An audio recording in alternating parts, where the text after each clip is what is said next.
Bien, hoy vamos a hablar sobre tres conceptos que aparecen en la palabra de Dios de un mensaje dirigido a Esmirna. Hoy vamos a hablar sobre las obras, sobre la tribulación y sobre la pobreza. Estos tres conceptos vamos a hablar el día de hoy. Y el mensaje está, ¿no es cierto?, en Apocalipsis capítulo 2, del verso 8 al 11. Y vamos a darle lectura para que todos podamos, ¿no es cierto?, entender el contexto de las cosas. Dice así: y escribe el ángel de la iglesia en Esmirna, el primero y el postrero, el que estuvo muerto y vivió. Dice esto: yo conozco tus obras y tu tribulación y tu pobreza.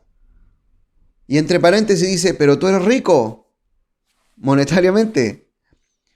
Y la blasfemia de los que se dicen ser judíos y no lo son, sino sinagoga de Satanás. No temas en nada lo que vas a padecer. He aquí, el diablo echará a algunos de vosotros en la cárcel para que seáis probados, y tendréis tribulación por 10 días. Sé fiel hasta la muerte, y yo te daré la corona de la vida. El que tiene oídos, oiga lo que el Espíritu dice a las iglesias. El que venciere no sufrirá daño de la segunda muerte. En este contexto vamos a, ¿no es cierto?, desarrollar la palabra de Dios el día de hoy. Y como dije, vamos a hablar de obras, tribulación y pobreza. Estos tres conceptos. Primeramente decir que la iglesia de Esmirna, ¿no es cierto?, o también llamada la ciudad de la vida, era una iglesia que tenía muchos ídolos. Era tremendamente pagana esa iglesia. Rendían tributo y servían a Roma y también a sus dioses, a los dioses de Roma. Se cree que desde la iglesia de Éfeso fue que se predicó el evangelio a la iglesia de Esmirna y ésta se convirtió en algunos de los viajes, ¿no es cierto?, que hizo el apóstol Pablo. Por ejemplo, en Hechos capítulo 19, versículo 10, dice: así continuó por espacio de 2 años, de manera que todos los que habitaban en Asia, judíos y griegos, oyeron la palabra del Señor Jesús. Esto está hablando, ¿no es cierto?, de los viajes de Pablo, cuando él empezó a predicar el evangelio, cuando se transformó, ¿no es cierto?, y empezó a predicar el evangelio por mandato de Jesucristo. Y se cree que en estos viajes de Pablo, él ministró a esta iglesia llena de ídolos, llena, ¿no es cierto?, de paganos, predicó el evangelio y se transformó esa iglesia en una iglesia, ¿no es cierto?, creyente en Jesucristo. Y la lectura, ¿no es cierto?, que hemos hecho, y la escritura, ¿no es cierto?, que hemos leído, reconoce que es el mismo Jesucristo es quien le dice a la iglesia que conoce sus obras. Cuando habla, ¿no es cierto?, del que estuvo muerto y vivió. Está hablando de Jesucristo. Entonces, la misma escritura reconoce que el mismo Jesucristo es quien le dice a la iglesia que conoce sus obras. Y claro, Dios conoce todo lo que hacemos. Conoce todos nuestros actos, nuestros pensamientos, nuestros deseos. Y no solamente Jesucristo conoce nuestras obras, sino que también conoce nuestra tribulación, nuestro dolor. Y también conoce nuestra pobreza. No nuestra pobreza material, nuestra pobreza espiritual.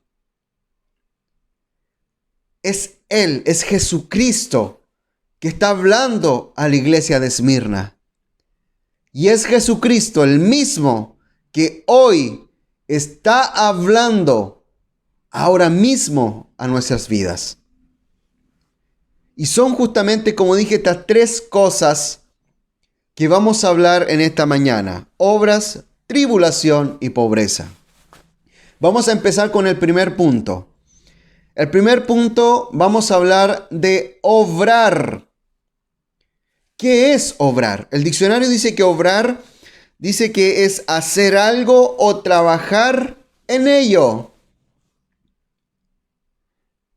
Y Efesios capítulo 2 del 8 al 9 dice lo siguiente: porque por gracia sois salvos por medio de la fe, y esto no de vosotros, pues es don de Dios, no por obras, para que nadie se gloríe.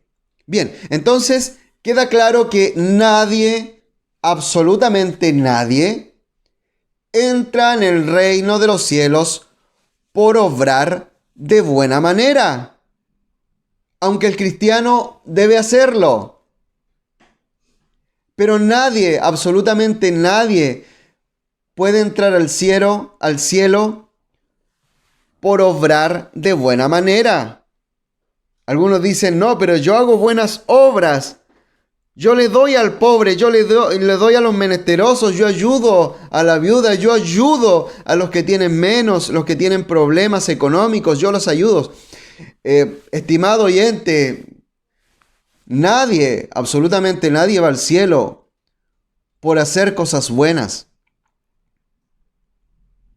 El único método para ir al cielo es recibir a Jesucristo en tu corazón y seguir su enseñanza. No hay otra manera. Y el obrar bien del cristiano es el resultado de la enseñanza de Jesucristo. Entonces, ¿no es cierto? Como dije, queda claro que nadie entra al cielo por ser buena persona o por obrar bien. En Efesios capítulo 2, versículo 10, nos da esta respuesta. La palabra misma nos da esta respuesta a esta interrogante. Y dice, porque somos hechura suya, creados en Cristo Jesús para buenas obras, las cuales Dios preparó de antemano para que nosotros anduviéremos en ellas. O sea, todo esto ya fue una planificación que Dios hizo para aquellos que íbamos a tomar la decisión de recibirlo en nuestro corazón y seguir su enseñanza.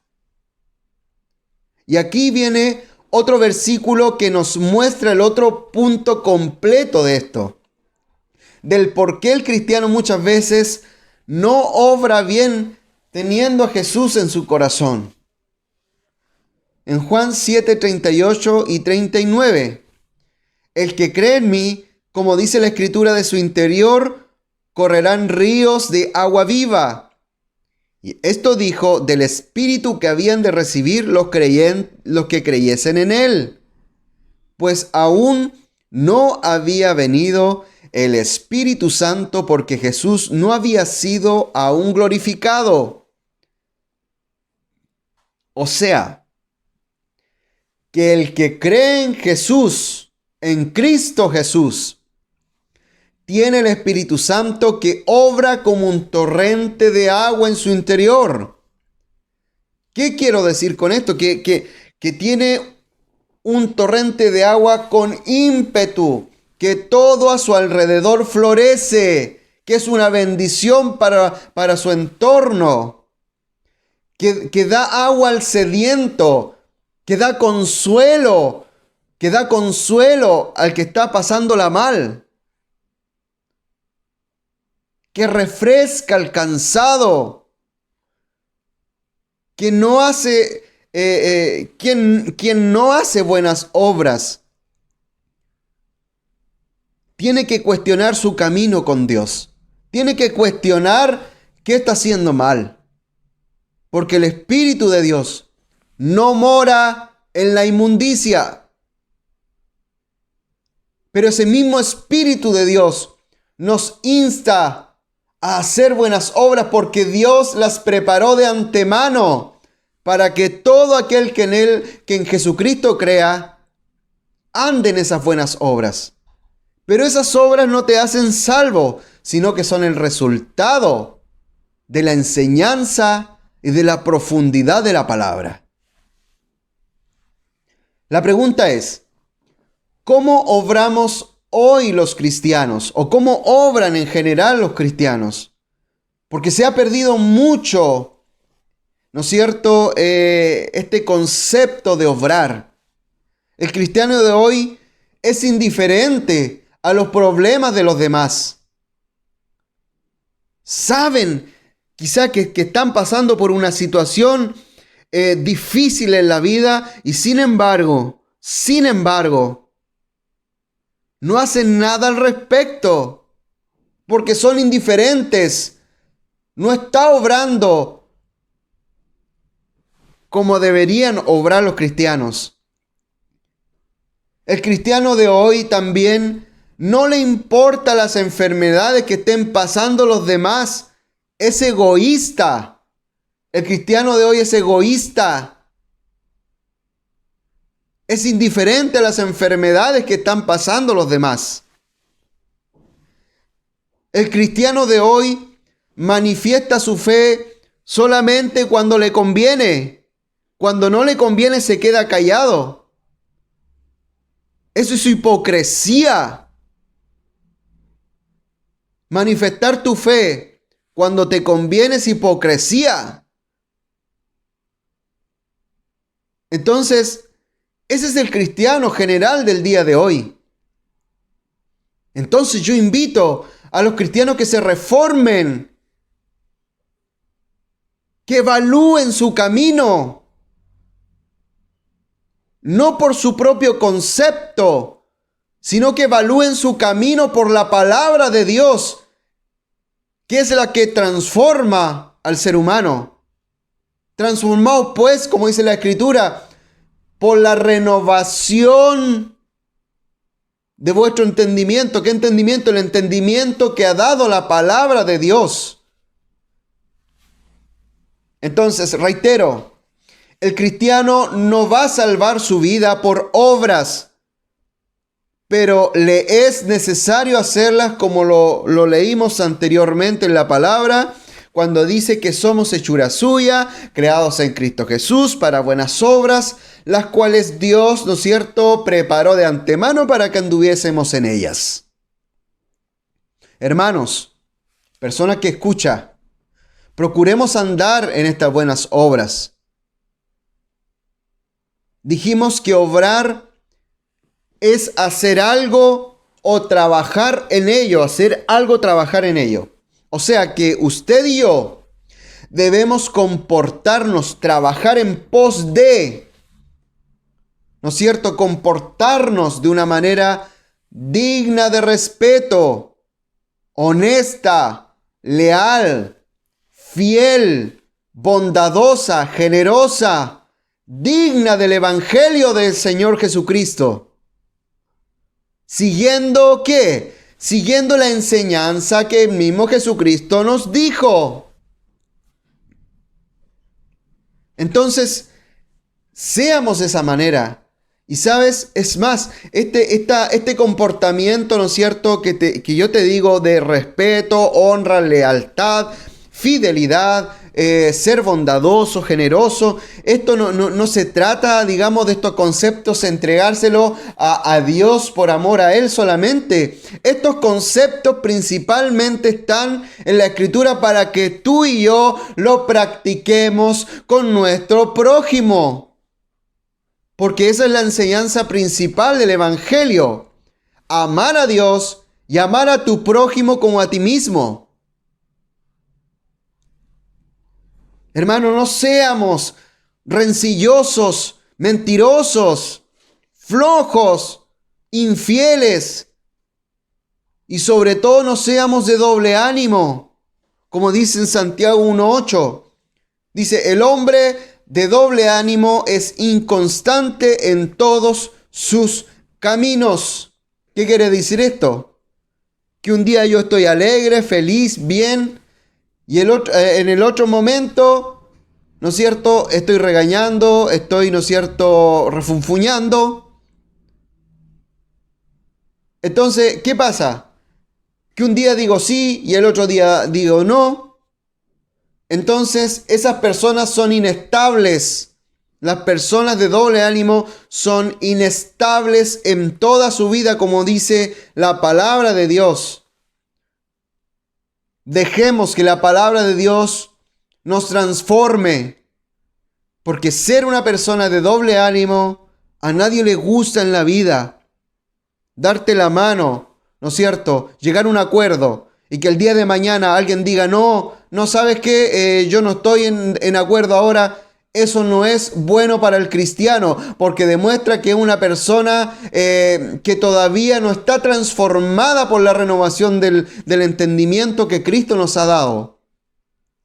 Seamos personas de una palabra, de una línea, honrosa en todo lo que se pueda. Cuando tú te comprometas a algo, cuando digas algo, tienes que cumplir. Tienes que honrar tu palabra para que seas una persona creíble. Eso es honra. Honra para ti mismo y honra para Dios a quien servimos. Vamos a pasar al segundo punto que vamos a ver el día de hoy. Y el segundo punto es la tribulación. La tribulación, ¿no es cierto? Podemos preguntarnos, ¿no es cierto?, ¿qué es la tribulación? Bien, la tribulación, el diccionario nos dice que la tribulación es la pena, disgusto o aflicción muy grande que siente una persona. ¿Ya? Entonces, ¿para qué o por qué tenemos que pasar por este tipo de problemas? ¿O por qué Jesucristo permite, ¿no es cierto?, este tipo de problemas, de aflicción en nuestra vida? ¿Por qué pasan estas cosas? Bien, en Romanos capítulo 5 del 1 al 3 vamos a empezar y vamos a ver por qué Dios permite estas cosas en la vida del cristiano. Dice, justificados pues por la fe, tenemos paz para con Dios por medio de nuestro Señor Jesucristo, por quien también tenemos entrada por la fe a esta gracia en la cual estamos firmes y nos gloriamos en la esperanza de la gloria de Dios.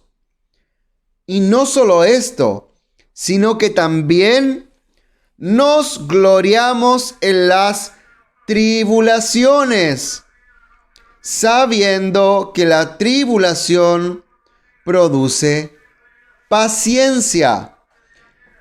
Hermanos, esto nos muestra que la tribulación no es mala. No es que Dios, ¿no es cierto?, nos haga pasar por estas tribulaciones porque a Él le place o a Él le gusta vernos sufrir, sino que este es un proceso. Y este proceso, ¿no?, de estas aflicciones, de estas tribulaciones, no es malo en la vida del cristiano. Por el contrario, es buena, porque perfecciona nuestro camino, fortalece nuestra fe en Dios y hace crecer mi confianza en Dios, de que Él está en control de todas las cosas. En Romanos 8:28 dice, y que es un versículo sumamente conocido, es un versículo muy, pero muy conocido, y dice, y sabemos que a los que aman a Dios, todas las cosas les ayudan a bien.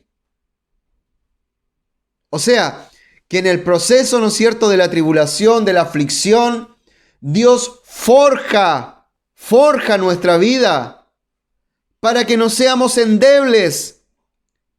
Forja nuestra vida para que nosotros no nos quebremos después por cualquier aflicción, por cualquier problema.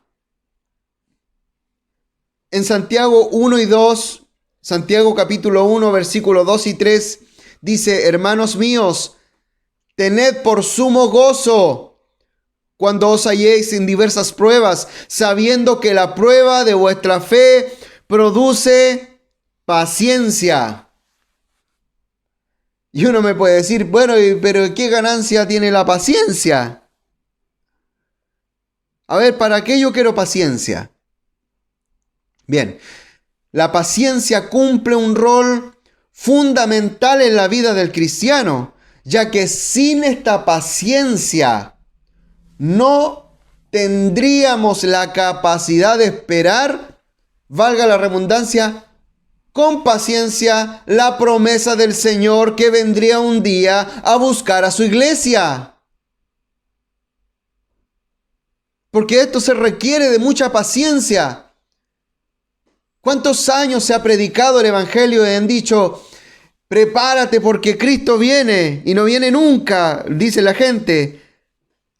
Yo desde chico, dicen, estoy escuchando que Cristo viene y no viene nunca. Oye, la palabra te está diciendo que tengas por sumo gozo cuando te halles en pruebas, en aflicciones. Porque estas aflicciones van a traer a tu vida paciencia. Esa paciencia que necesitamos todos para esperar la venida de Cristo, con aflicciones, con problemas, con dificultades. Necesitamos esa paciencia para esperar el glorioso día en que Cristo venga por su iglesia. Y bien, vamos a pasar al tercer punto que vamos a ver el día de hoy y después vamos a concluir. El tercer punto del día de hoy era pobreza. ¿Qué es pobreza? El diccionario dice que pobreza es la escasez o carencia de lo necesario para vivir. Hablando, ¿no es cierto?, en el área espiritual y en el área material, la pobreza provoca en el cristiano la dependencia total y absoluta de Dios, entendiendo que todas las cosas nos ayudan a bien. Ahora quiero que piense, ¿por qué Esmirna era una iglesia, no es cierto, que Dios elogia? Que elogia a Dios. ¿Por qué? Si eran unos paganos, eran unos idólatras.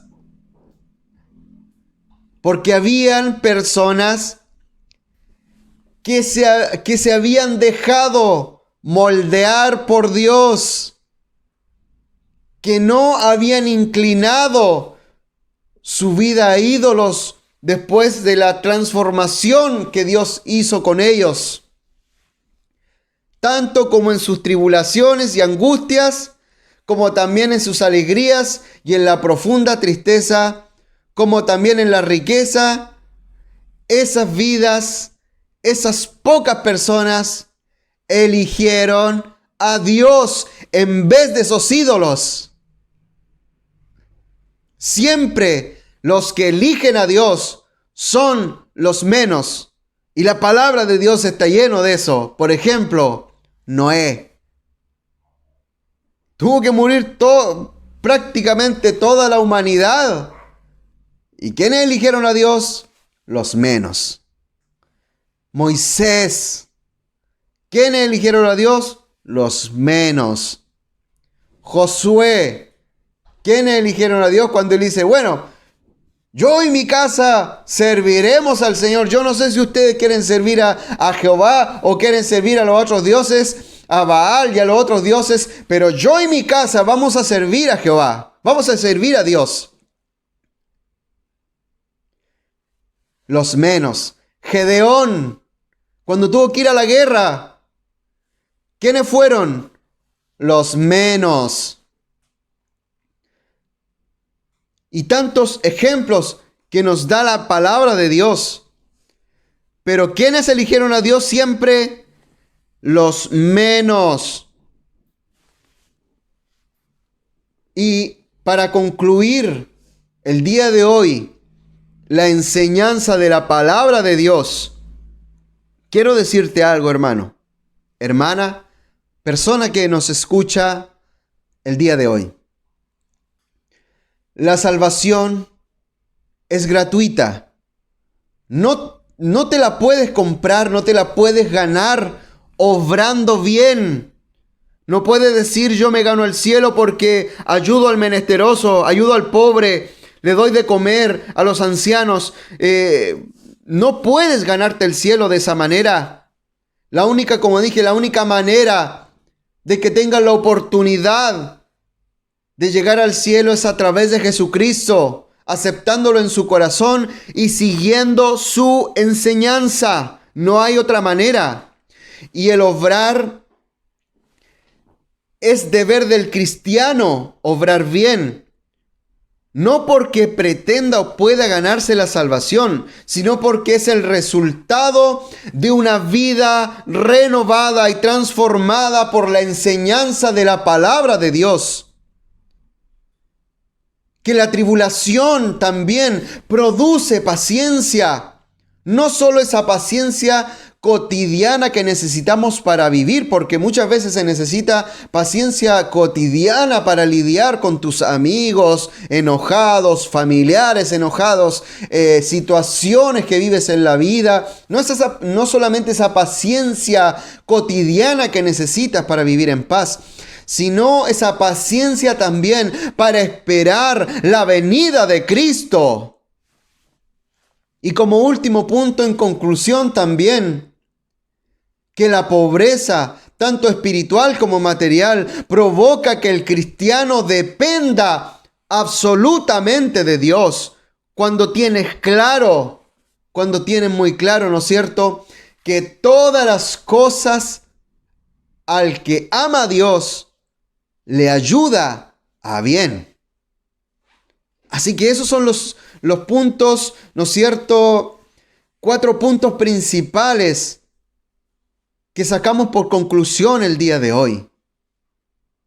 Así que espero que esta palabra del día de hoy te haya servido para analizar tu vida, para encaminar tu vida, para analizar, ¿no es cierto?, tu caminar con Dios. ¿Cómo estamos obrando siendo cristianos?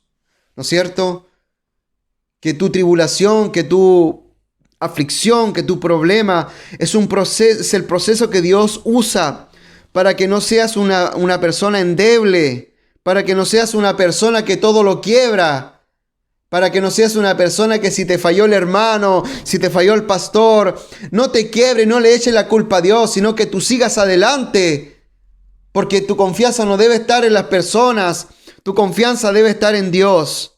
Y por eso Dios utiliza este tipo de situaciones para que tu vida, para que tú seas fuerte en la vida y puedas enfrentarte a todas estas situaciones que muchas veces le bajan el ánimo al cristiano.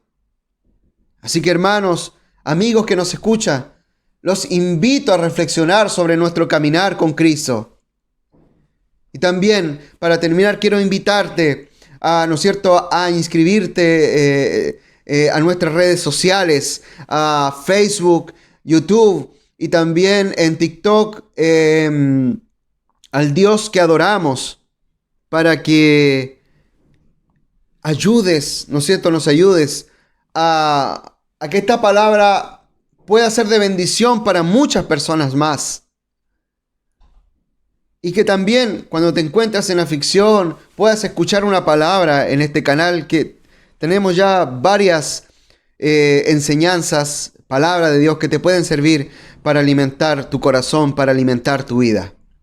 Así que te invito el día de hoy a reflexionar sobre tu vida. Te invito a que puedas seguirnos en nuestra página de Facebook, YouTube y TikTok.